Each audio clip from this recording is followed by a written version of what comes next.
नमस्कार दोस्तों, स्वागत है आपका बिहार चुनाव की बिग ब्रेकिंग न्यूज में। जी हां दोस्तों, बड़ी खबर है कि बिहार में आरजेडी के नेता और महागठबंधन के मुख्यमंत्री उम्मीदवार तेजस्वी यादव का हुआ नामांकन रद्द।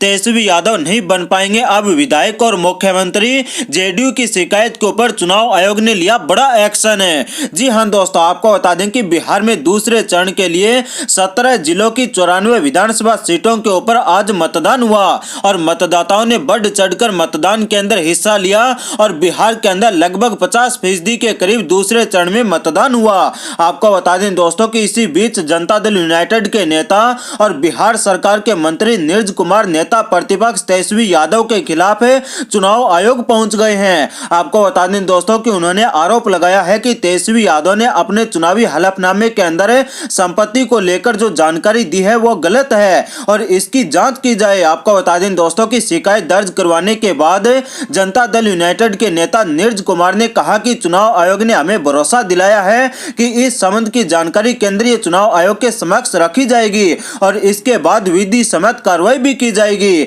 आपको बता दें दोस्तों कि सोमवार को राष्ट्रीय जनता दल की ओर से 10 लाख रोजगार देने के चुनावी वायदे के ऊपर एनडीए के नेताओं ने तेजस्वी यादव को आड़े हाथों लिया था। कहा था कि जिनको बजट के बारे में मालूम नहीं, जिन्होंने प्रदेश का बजट तक नहीं पढ़ा, उस नौवीं फैल आदमी के बिना कुछ सोचे समझे रोजगार का खोखला वादा कर दिया है और सरकार सभी को नौकरियां नहीं देती है। सरकार ऐसे काम करती है कि लोगों को रोजगार मिले, ऐसी नीतियां बनाती है कि निवेश बढ़े। तो वहीं पर राष्ट्रीय जनता दल के राष्ट्रीय उपाध्यक्ष सह पूर्व मंत्री शिवानंद तिवारी ने कहा कि बिहार के चुनाव अभियान के अंदर प्रधानमंत्री मोदी जी बेरोजगारी के सवाल के ऊपर मौन क्यों धारण कर जाते हैं। आखिर बिहार के अंदर चुनाव का मुद्दा तो बेरोजगारी ही बना हुआ है और कहा कि तेजस्वी यादव की सभाओं के अंदर युवाओं का अपार जनसमूह बेरोजगारी के मुद्दे पर अपनी उपस्थिति के द्वारा समर्थन का इजहार कर रहा है, लेकिन प्रधानमंत्री मोदी जी ने अब तक की सभाओं के अंदर बेरोजगारी के सवाल को छुआ तक नहीं।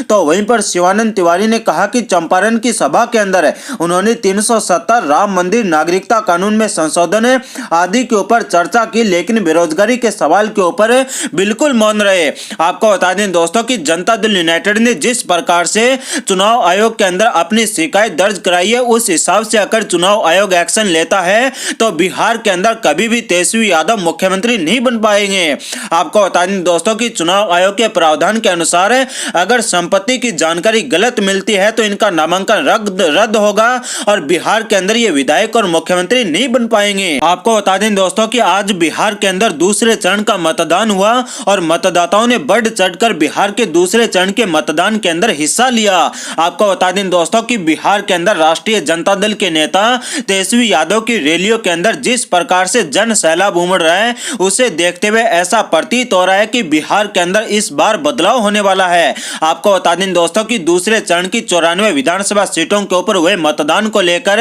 इस बार के ओपिनियन पोल के अंदर ऐसा लग रहा है कि दूसरे चरण के मतदान के अंदर राष्ट्रीय जनता दल के नेतृत्व में महागठबंधन बड़ी जीत दर्ज कर रहा है। जी हां दोस्तों, आपको बता दें कि महागठबंधन के खाते में दूसरे चरण की 94 विधानसभा सीटों में से 60 से 65 सीटें जाती हुई दिखाई दे रही है। तो वहीं पर इस बार भारतीय जनता पार्टी का पूर्ण रूप से सोपड़ा साफ होता हुआ दिखाई दे रहा है और भारतीय जनता पार्टी के खाते में मात्र 8 से 10 सीटें जाती हुई दिखाई दे रही है। आपको बता दें दोस्तों कि वहीं पर जेडीयू के खाते में 12 से 15 सीटें जाती हुई दिखाई दे रही है और इस बार भारतीय जनता पार्टी और जेडीयू के गठबंधन का बिहार के चुनाव के अंदर बुरी तरह से सोपड़ा साफ होता हुआ दिखाई दे रहा है। आपको बता दें दोस्तों कि बिहार की जनता ने इस बार भारतीय जनता पार्टी के राष्ट्रवाद के मुद्दे, भारत पाकिस्तान धारा 370, राम मंदिर जैसे मुद्दों के ऊपर वोटिंग नहीं करने का फैसला किया है। बिहार की जनता ने कहा है कि जिस प्रकार से मोदी सरकार ने लॉकडाउन में हमारे ऊपर पुलिस के द्वारा लाठियां बरसवाई,